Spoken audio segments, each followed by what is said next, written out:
Hey guys, how you going? Hope you're all doing very well. This evening I'm going to be doing another movie review. This movie is a horror film from the United States, English language, released in the year 2019, directed by Brett and Drew Pearce, and this film is called The Wretched. So The Wretched is set in a small town. You've got a teenage boy who's going through a lot of things in his life. His parents are split up. His father's new love interest is causing a lot of issues, so the relationship is very strained. He's also got a crush on a girl he met, but to further complicate the matters, he starts to suspect that there is something wrong with his neighbour. So he starts to spy on the neighbour, and there is behaviour that demonstrates something very, very nasty. So he does a little bit of investigation, and he comes up with the conclusion that there is something mythological with this neighbour. In fact, they're not actually human. But the issue is that no one believes this teenager, so he has to take it upon himself to save the day, and whether or not he really is in danger is something you're going to have to find out for yourself, because that's as far as I'm going with my synopsis. Now my thoughts on The Wretched. I come into this movie with a lot of excitement, but that excitement was matched with a great deal of skepticism. Now if you guys are new to my channel, I've said this time and time again, when you come into a film, you have to judge a movie based on what you think. And because of that, you have to try and shun the outside influence. Now what I mean by that is that you get a film that has a lot of accolades as far as film awards, a lot of critics are praising a movie, a lot of your friends are talking about it. So you go into a film with a really high expectation level, but that expectation level is based on what others have been saying, not necessarily of what you might think of it. So films are very subjective, and so because you've set it on such a high pedestal before you've even watched it, you can give it an unrealistic expectation. That unrealistic expectation is very unfair, because if it doesn't reach that expectation, you can be tricked into thinking that it's a bad movie, when ultimately it was just what other people were telling you what this movie was going to be. And so movies appeal to people in different ways, and that's why you have to try and go into a film with a fresh slate. But ultimately it can be a good thing with a lot of hype, because it can actually make you want to go and see a film,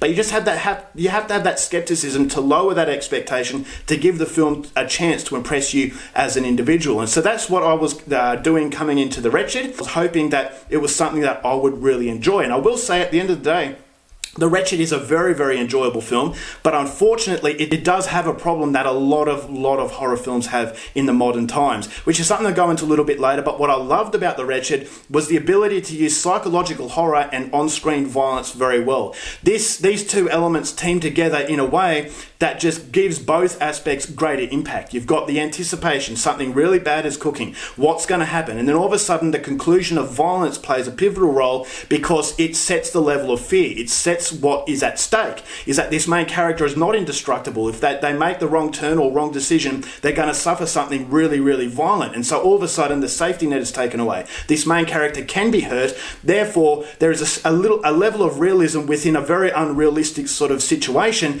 that gives you that relatability. Is that, all right, the situation is very risky, therefore the suspenseful moments work a lot better. So you have that anticipation, you have basically that wick that is slowly burning, but you need an explosion to capitalize on that wick. And this movie does it very well, whether it's through very subtle facial expressions from these characters, whether it's through jump scares. There's subtle sort of psychological horror. So there's a lot of subgenres thrown into this film that makes it so entertaining. And so on top of the violence, on top of the psychological aspects as well, you have that sense of fairy tale, the fairy tale interweaving with modern times. That makes it a lot of fun. It's a popcorn horror film without getting too silly. A lot of these movies don't know what they want to be. Do they want to be a popcorn horror film where it's a lot of fun, just a lot of silliness, just gore for gore's sake, or just splashing some nudity on the screen? Or does it want to be a tribute to films that have come before it? But at the same time, although it's a tribute to movies like Alfred Hitchcock's Rear Window, or even the more recent Disturbia with Shia LaBeouf,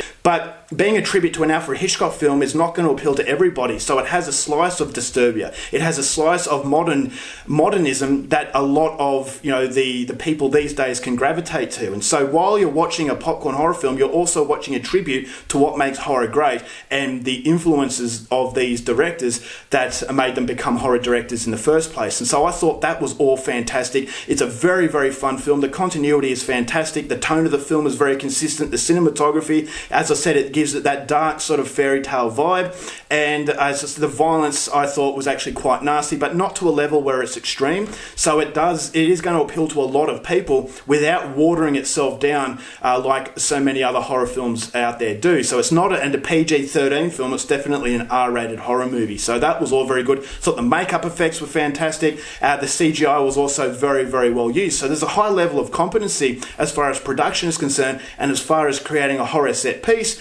But unfortunately, where this movie really falls down, well, it doesn't really fall down, but it prevents it from being an absolutely fantastic horror film, is that it has an aspect of hold my hand, in that it's trying to tell you everything. It's not letting the viewer think for themselves. And that might not necessarily be an insult to the intelligence of the audience, but also it could be a lack of confidence in telling a story in a way where it has ambiguity. It has a lot of greyness. This movie is definitely black and white. You know what this guy's up against, whereas I thought it would have been a lot better if there was a lot of grey area. Is that, okay, is this guy actually onto something, or is he just overreacting? And that can create a strong level of discomfort.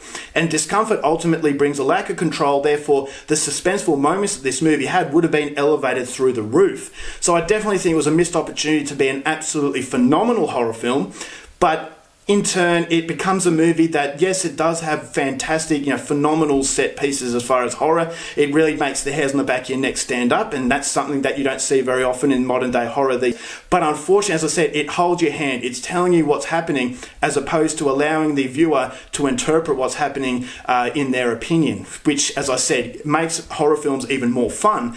But fortunately, the positive to this movie it basically holds this movie above the water, and it doesn't sink to a point where it becomes a disappointment. So if you like these kinds of horror films, then The Wretched is definitely for you. But I just thought as though the lack of ambiguity to the film just kind of made it a little bit disappointing. But pushing that aside, it's still a film that I think a lot of people are going to enjoy. Therefore, I'm going to give this film 3 stars. All right, guys, that's it for my review. Hope you enjoyed it. Till next time, keep watching movies, and I'll see you later.